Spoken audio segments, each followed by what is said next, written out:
दोस्तों, तिवारी ट्यूटोरियल्स में एक बार फिर आप सबका स्वागत है। इसके पहले ऑप्टिक्स का वीडियो मैंने बनाया, उसमें बहुत सारे अच्छे रिस्पांस आए। बहुत सारे विद्यार्थियों ने उसे देखा भी, सब्सक्राइब भी किया। बहुत सारे विद्यार्थियों का यह डिमांड है कि यूनिट 1 से इलेक्ट्रोस्टैटिक्स, यूनिट 1 से फिजिक्स को शुरू किया जाए। तो आज के वीडियो से हम लोग यूनिट 1 को शुरू कर रहे हैं। जैसा कि जानते हो, यूनिट 1 इलेक्ट्रोस्टैटिक्स है, स्थिर वैद्युतिकी। सिलेबस के अनुसार इससे 8 नंबर का क्वेश्चन आना चाहिए, लेकिन पिछले सालों के क्वेश्चन पैटर्न को अगर हम लोग देखें तो हर साल इस यूनिट से 8 नंबर से ज़्यादा के प्रश्न पूछे गए हैं। उदाहरण के लिए 2015 में इस यूनिट से 4 ऑब्जेक्टिव था। एक ऑब्जेक्टिव 1 नंबर का होता है, तो 4 नंबर का ऑब्जेक्टिव हुआ। 3 शॉर्ट क्वेश्चन थे, एक शॉर्ट क्वेश्चन 2 नंबर का होता है, तो 6 नंबर का शॉर्ट क्वेश्चन हुआ। एक लॉन्ग क्वेश्चन था, एक लॉन्ग क्वेश्चन 5 नंबर का होता है, तो यह 5 नंबर लॉन्ग क्वेश्चन का हुआ। तो इसमें देख सकते हो कि इस यूनिट से 15 नंबर का क्वेश्चन आया 2015 में।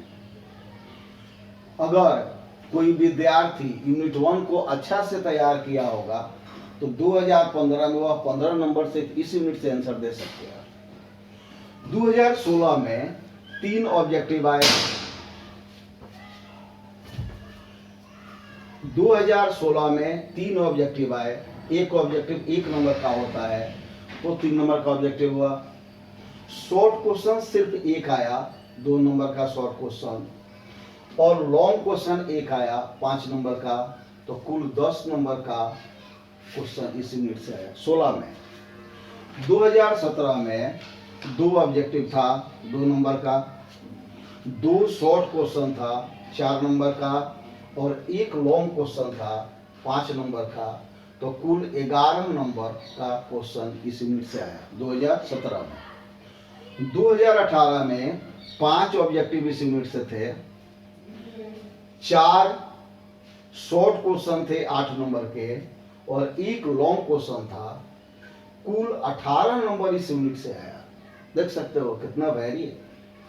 2019 में 5 ऑब्जेक्टिव थे, 4 शॉर्ट क्वेश्चन थे, और एक लॉन्ग क्वेश्चन था। ठीक वही पैटर्न जो 2018 में था, और इस साल भी 18 नंबर का क्वेश्चन इस यूनिट से आया।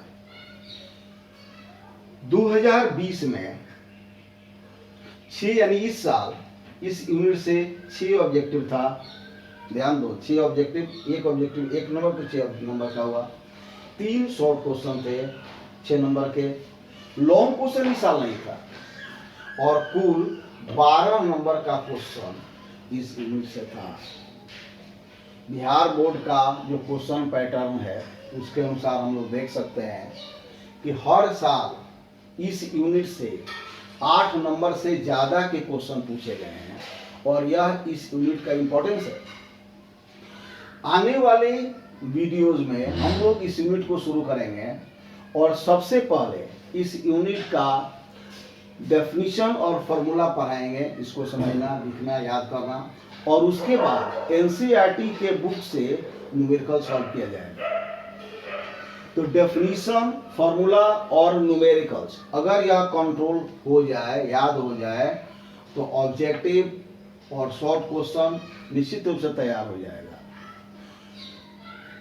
लॉकडाउन के कारण क्लासेज बंद है, जैसा कि जानते भी हो। लॉकडाउन तत्काल अगर खुलेगा भी तो स्कूल, कॉलेजेज या कोचिंग नहीं खुलेंगे, उनमें भी समय लगेगा, और हमको लगता है कि तब तक हम लोग बहुत आसानी से यूनिट 1 को समाप्त कर सकेंगे। 12 की फिजिक्स में यूनिट 1, यूनिट 2, यूनिट 3, यूनिट 4 और यूनिट 6, यह मिलाकर लगभग 70% फिजिक्स है, और बाकी जो 5 यूनिट हैं उनमें से 30% फिजिक्स है। तो इस लिहाज से यूनिट 1 की तैयारी बहुत जरूरी भी है, और यह आवश्यक भी है। तो इसको देखो, समझो, और अगले वीडियो में हम लोग इसके इम्पोर्टेंट डेफिनेशंस और फॉर्मूला को शुरू कर रहे हैं। और उसके बाद इसका न्यूमेरिकल्स एनसीईआरटी के बुक से बनाया जाएगा।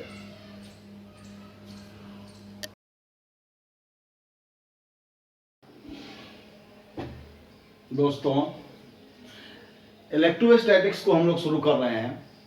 जैसा कि मैंने बताया कि इसका पहला पार्ट है महत्वपूर्ण परिभाषाएं और सूत्र। तो हम लोग इलेक्ट्रोस्टैटिक्स के डेफिनेशन को लिखने का प्रयास करें, इसको लिख रहे हैं। इसमें पहली परिभाषा खुद इलेक्ट्रोस्टैटिक्स की है। इलेक्ट्रोस्टैटिक्स किसे कहते हैं यह जानना बहुत जरूरी है। इसके नाम से देख सकते हो, स्थिर वैद्युत की। वैद्युत मतलब आवेश, वह आवेश जो स्थिर हो।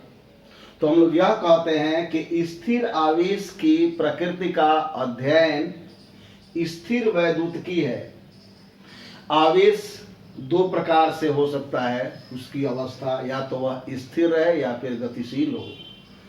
आवेश गतिशील होगा तो इलेक्ट्रिक करंट उत्पन्न होगा, जो अगला यूनिट है। इस यूनिट में हम लोग स्थिर आवेश की प्रकृति का अध्ययन करेंगे।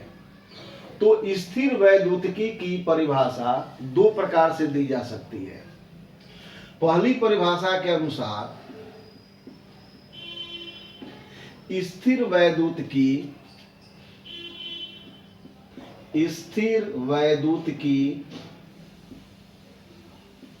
भौतिक शास्त्र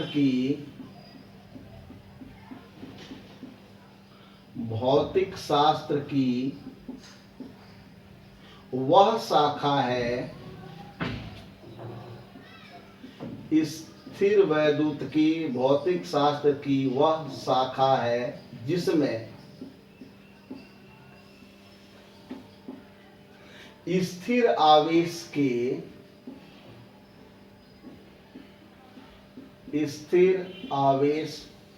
की प्रकृति का अध्ययन किया जाता है। स्थिर आवेश की प्रकृति का अध्ययन किया जाता है।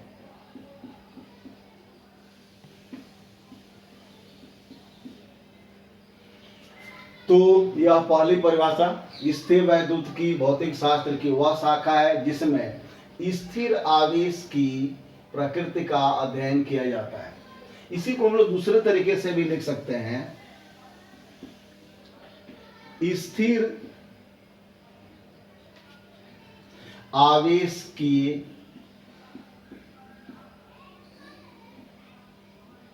प्रकृति का स्थिर आवेश के प्रकृति का अनुभवजन्य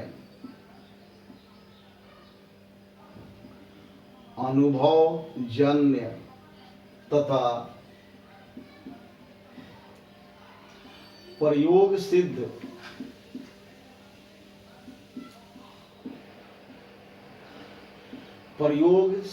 अध्ययन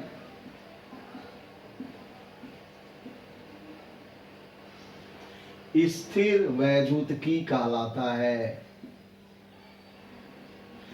स्थिर वैद्युतिकी कहलाता है।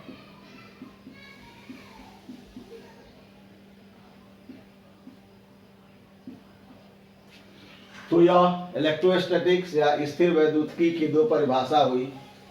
पहली परिभाषा के अनुसार स्थिर वैद्युतिकी भौतिक शास्त्र की वह शाखा है जिसमें स्थिर आवेश के प्रकृति का अध्ययन किया जाता है। दूसरा भी लैंग्वेज लगभग वही है। स्थिर आवेश के प्रकृति का अनुभवजन्य तथा प्रयोग सिद्ध अध्ययन स्थिर वैद्युतिकी कहलाता है। अब स्थिर आवेश की प्रकृति का दूसरा जो परिभाषा हम लोग लिखने जा रहे हैं वह आवेश या चार्ज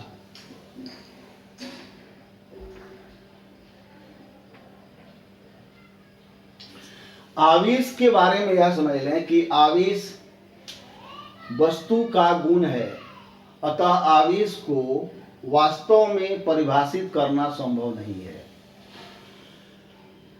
इसके कुछ उदाहरण हम लोग समझ सकते हैं।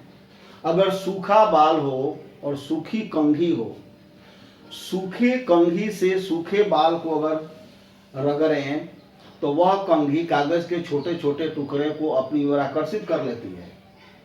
यह जो गुण है उसे आवेश कहा गया या कहा जाता है।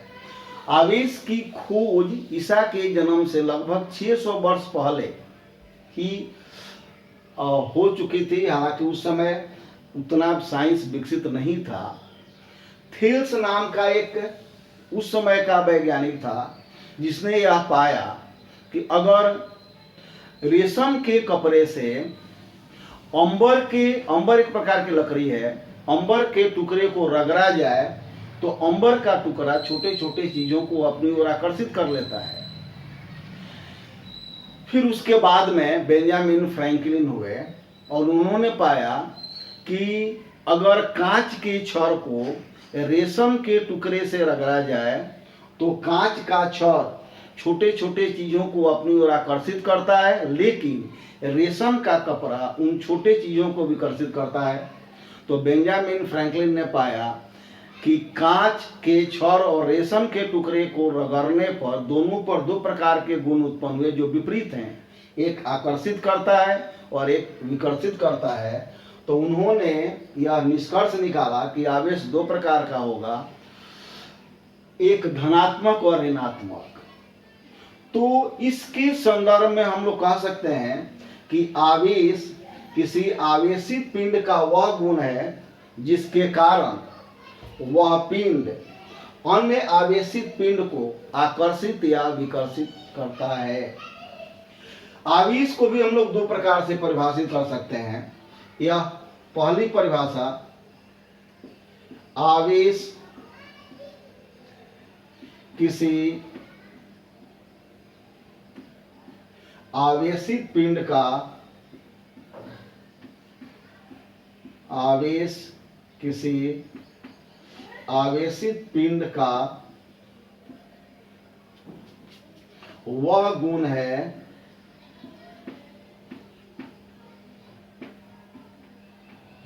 जिसके कारण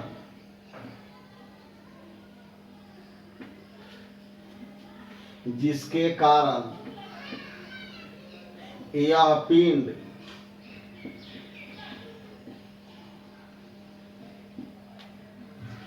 अन्य आवेशित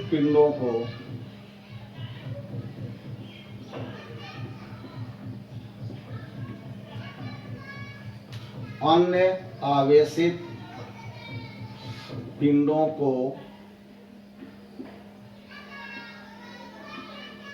आकर्षित या विकर्षित करता है। आकर्षित या विकर्षित करता है।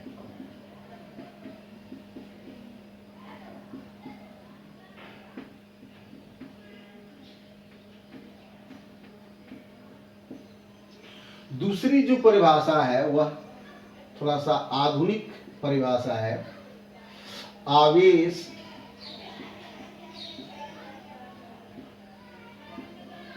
मूल कणों का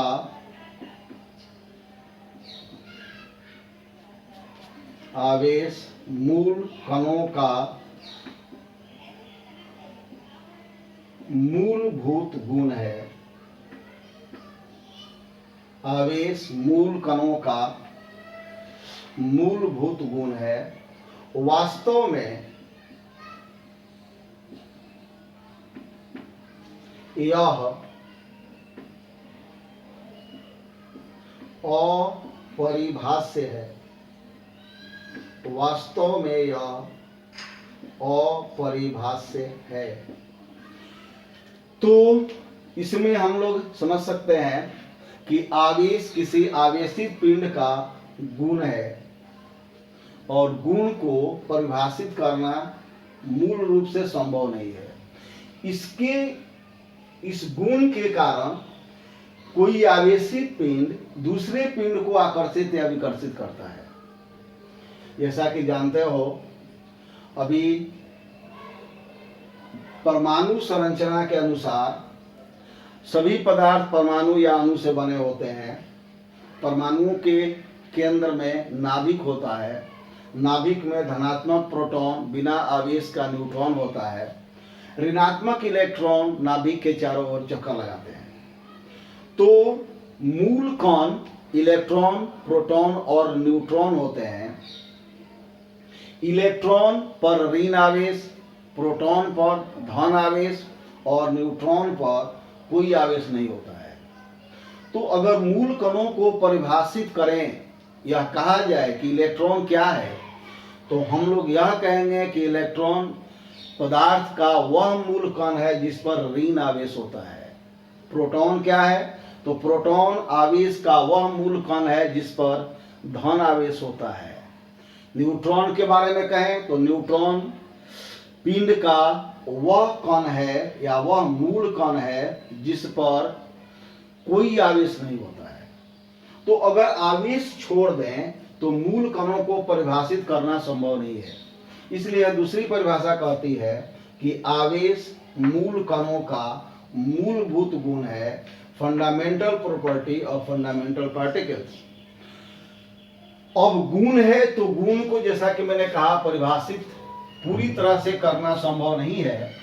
अतः आवेश को हम लोग अनुभव कर सकते हैं, उसका प्रयोग कर सकते हैं, लेकिन उसे पूरी तरह से आवेशित नहीं कर सकते हैं। अब जैसा कि मैंने बताया कि सबसे पहले बेंजामिन फ्रैंकलिन ने यह बताया कि आवेश दो प्रकार के होते हैं, धन आवेश और ऋण आवेश।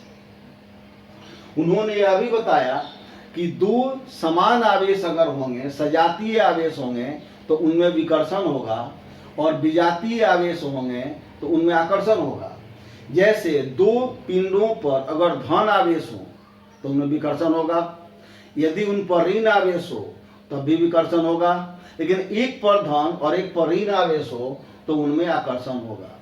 यह आवेश का मूलभूत गुण है जिसको बेंजामिन फ्रैंकलिन ने बताया।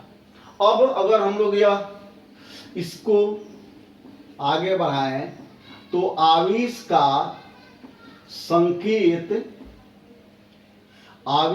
संकेत छोटा क्यू या बड़ा क्यू। आवेश का संकेत क्यू, इसका अगर सूत्र दें तो Q बराबर I T। I विद्युत धारा और T समय।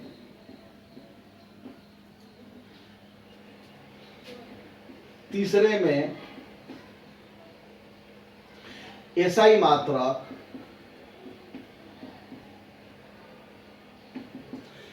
मात्रक, तो विद्युत धारा के लिए एम्पियर, समय के लिए सेकंड। एम्पियर सेकंड को कूलम कहा जाता है, जिसका सिंबल कैपिटल C है।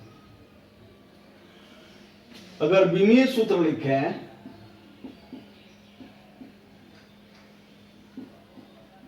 बीमीय सूत्र लिखा जाए तो विद्युत धारा के लिए A, समय के लिए T।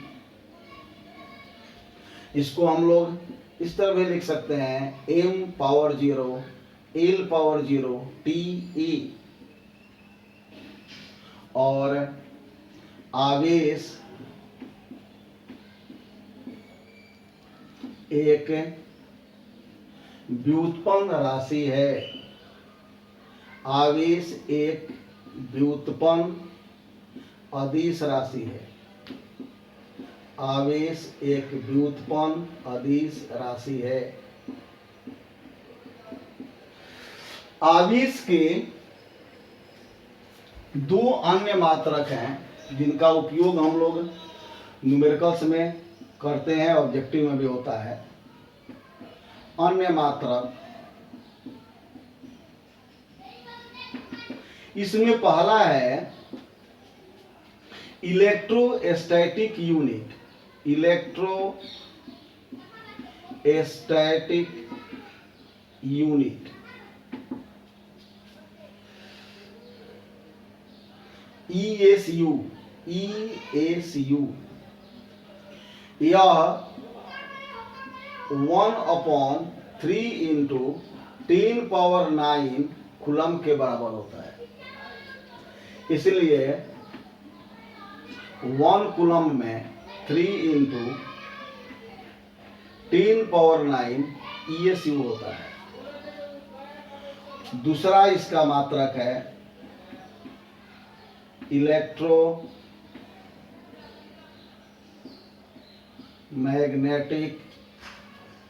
यूनिट, इसको EMU कहा जाता है।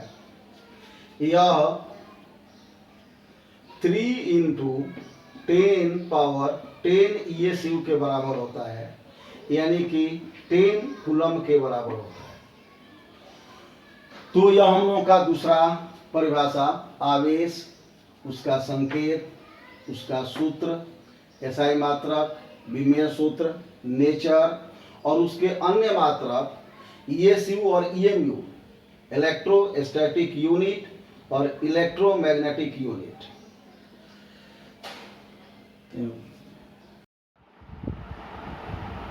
दोस्तों, इलेक्ट्रोस्टैटिक्स की तीसरी परिभाषा पोलरिटी या ध्रुवता है। हम लोग यह जानते हैं आवेश दो प्रकार के होते हैं, धन और ऋण। लेकिन अगर किसी पिंड पर आवेश है तो वह धन है या ऋण, इसको पहचानने में जो गुण सहायक है उसे ध्रुवता कहा जाता है।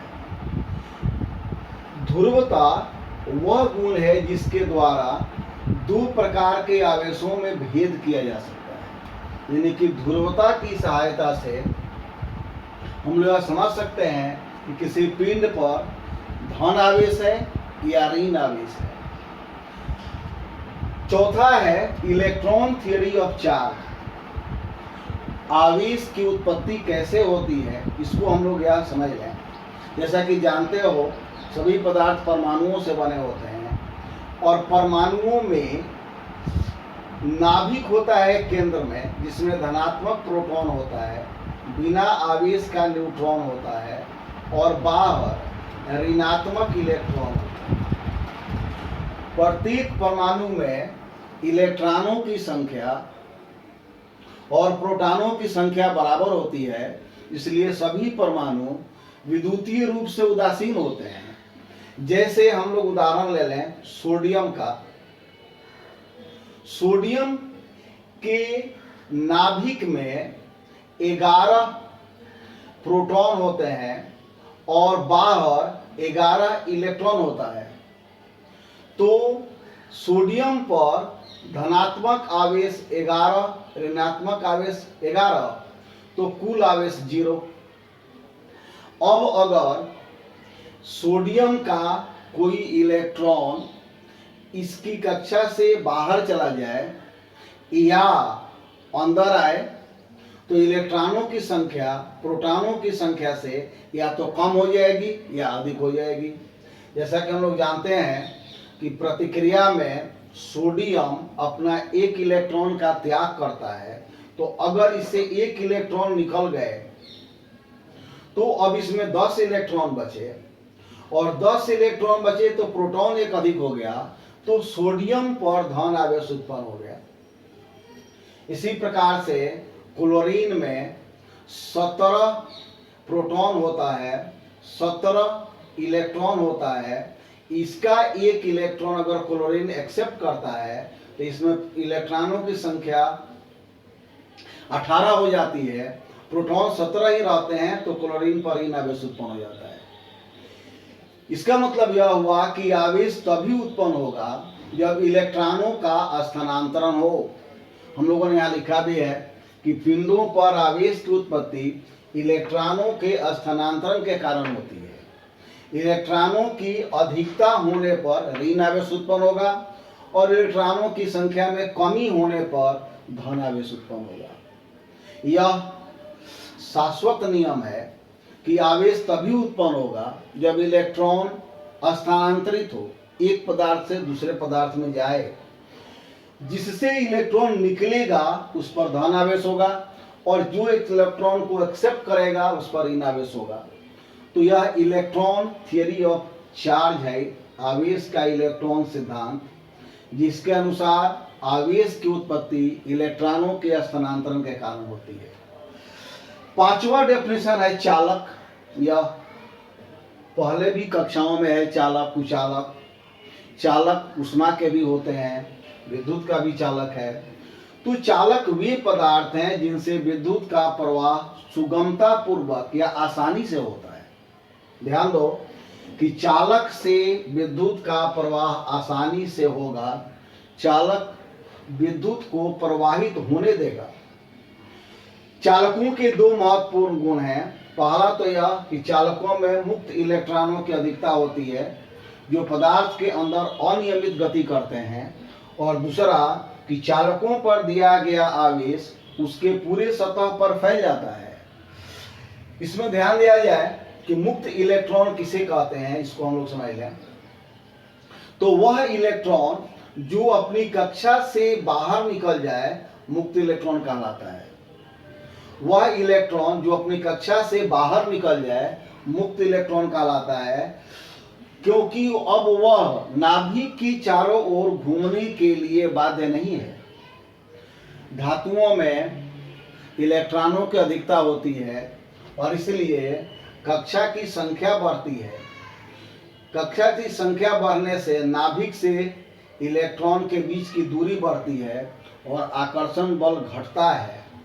अतः अंतिम कक्षा का इलेक्ट्रॉन थोड़ा सा भी बाहरी बल के कारण अपनी कक्षा को छोड़कर अलग हो जाता है।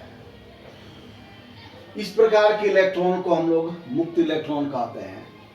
तो चालकों के अंदर मुक्त इलेक्ट्रॉनों की अधिकता होती है।